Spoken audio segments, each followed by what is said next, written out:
welcome to Time for Health. I'm your host, Rachel Fall, and we're very glad you're here.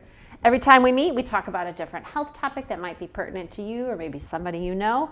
I always throw out the clause that don't start or stop anything without talking to your primary care provider first. So today we're going to talk about caregiver stress, and I have my primary care provider here, Lisa Ebert, nurse practitioner. Thank you for being here. You're welcome. You're kind of a veteran. You've been here before, so thanks for coming back, I guess. Talking about caregiver stress. So kind of paint the landscape of what are we talking about when we say caregiver stress. So caregivers are usually taking care of elderly parents or maybe even a grandparent, and sometimes people with chronic illnesses that need extra help, a loved one that might be disabled. So There's lots of different scenarios out there of people. So when you picture caregiving,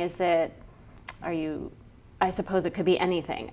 Is the person staying with the person who needs care, or not necessarily? Not necessarily, but again, there's lots of different scenarios. Okay. There are people that have loved ones living with them or living nearby, but also long distance caregiving is a situation for a lot of people. Oh yeah, And that complicates things. It does. It can be very complicated. Okay. I'm imagining that COVID has sort of impacted, COVID impacts everything. So It does. How has it impacted caregiving? I think people find they're more alone. Socially, it's been very difficult because caregivers need some time away and a person to vent to. And I think during this pandemic, a lot of them have felt very alone. Mm-hmm. So Yeah. knowing that there are resources out there and some help, hopefully, is Yeah. one of the things I definitely want to stress today.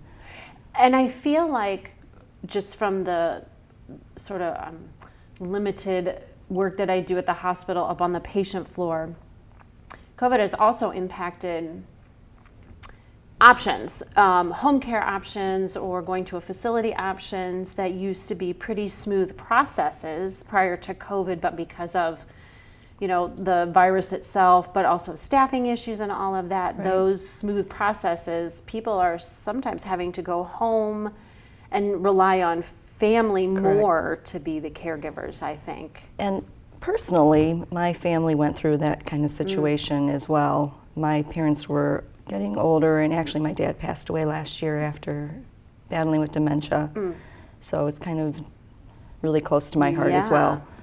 But we really struggled as a family trying to make that decision about going to assisted living or extended care, knowing COVID was there and whether we were going to put them in further jeopardy. So it was a big struggle. Yeah, and knowing if you'd be able to visit Right. regularly. And we couldn't at first. It just, as if caregiving isn't complicated enough sometimes, but COVID really threw a lot of wrenches into things. So I know a lot of families Yeah. made that decision to keep their loved ones home and try to do the best they could, Yeah, and still are. There's still a Yeah. lot of situations like that. yeah. But that is sort of easier said than done. It is. You kind of realize, wow, this this caregiving thing is. It's emotionally, financially, and physically, it's a lot of work. It's a lot of work. Do you see patients coming to you who are caregivers that are just like, Yes. and maybe starting to have health issues themselves? Correct. Yes. Yeah. There's definitely a burnout that can be part of caregiving. So really thinking about taking time for yourself every day. Even if it's 15 minutes to go sit in the garden or on the patio, or find a quiet, calm place in your home where you can just be you, Yeah. and take some time for yourself. Talk about some of those things that you've learned, or personally or professionally, about how to take care of the caregiver. So finding time for exercise, maybe taking a walk, even just 15 minutes again every day. That may help just to get your mind off things. Sometimes it helps to problem solve when you're walking. Sure. You can think about, how would I do this, or how am I going to handle this? Yeah. Sometimes people walk, and then if you have a Bluetooth, you can talk to someone while you're walking. So it's one nice way of getting some exercise, and the endorphins definitely go up when you walk. That helps. Getting enough sleep is another big struggle. A lot of times family members are up at night, and with dementia especially. Dementia, yeah. So trying to find time for even a little nap if you need to, if you've been up Right. at night with your loved one. And kind of watching the caffeine. I know people really want to load up on that to stay awake, but in the long run, that doesn't really help the sleep. So It sounds like all the things we're supposed to do Yes. to take care of ourselves. It sounds easy. I bet you're going to say eat right next. But I mean, it really is it's as simple as that, but it's not as easy as that. correct. It's the same things you would do to take care of yourself anyway, but it's harder because you have less time. Right. And you're carrying more stress. You're juggling, trying to care for your own family, plus thinking about all the big needs of that family Yeah. member that you're caring for. So Do you find, so some people have multiple family members or neighbors or friends from church that can kind of help out? And I think that's wonderful because I think you need as many resources as you can get. You know, I know there's a lot of people who come in and feel like they're doing it all by themselves and they have no one to turn to. But there are people out there that want to help. That help. And sometimes don't realize that you're struggling until you ask for it. Yeah. And I found just a couple situations I've been through being very specific. You know, people say, let me know how I can help. I Right. will.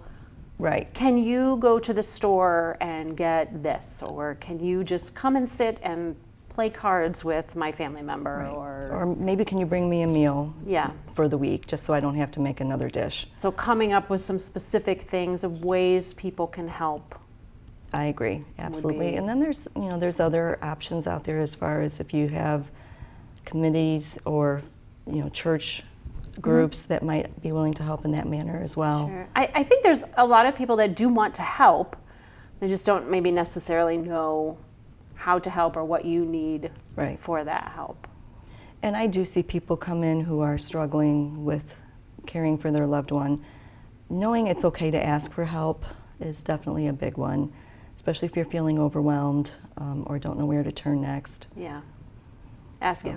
I used to work in a nursing facility, and I can remember several instances where the caregiver ended up becoming sicker or passing before the person I with have the too. initial illness because They're so run they down. carry all of that and just runs you down. Right, So taking care of the caregiver. correct. That's the key. And there are all kinds of resources online Yeah. too. There's actually a free magazine called Today's Caregiver.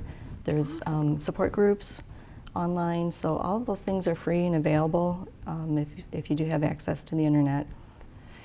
And that's a resource that has also been impacted by COVID is support groups. In our conference center at the hospital, we used to have a number of support groups, but I think support groups have a lot of them have gone online. I know the Alzheimer's Yes. Association has some online options. I know the Area Office on Aging and, some of the resources you mentioned, but we haven't quite got back to Face to face. all those support groups. But sometimes being online can be better because then you don't have to drive there Correct. or leave or It's go convenient. somewhere. It can be very convenient. Unless somebody doesn't have Right. familiarity with technology, that makes it a little more difficult. But sometimes I think you lose a little of that personal touch too when you're Yeah. not in person. Yeah. So But there are resources out there. there are. All right. Any last thoughts you'd like to share? Laugh every day. And it is okay to cry every once in a while. Just it does let out some pent-up emotion. Have a backup plan. Every problem should have a solution. So sometimes it does help to brainstorm with people, your family and friends. Ahead of time. Yes, Best- ahead of time. Yeah. Yes. Just in case. What is our plan B, C, D? Yeah, having a backup plan. And then take time at least once a month to do something fun for yourself, whether it even just be a night out with some friends. Having that opportunity to Yeah. take care of yourself that way. Self-care. Yes, Very important, especially when you're a caregiver. I agree. Awesome. Thank you very much. You're welcome.